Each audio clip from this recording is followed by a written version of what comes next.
When you add friends to your favorites on Facebook, their posts will be shown higher in your feed. You will see their newest posts first.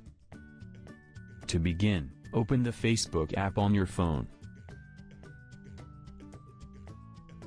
Tap on the three horizontal lines in the top right corner. Then tap on the settings gear icon beside the search icon. Under Preferences, go to News Feed. From the top, tap Favorites. Based on your activity, some of your friends will be suggested here. You can tap Add next to the names of the people you want to add to your favorites list. You can also search the name of the person you want to add to your favorites list. Now tap the Add button, and the person will be added to your favorites list. After that, tap Done.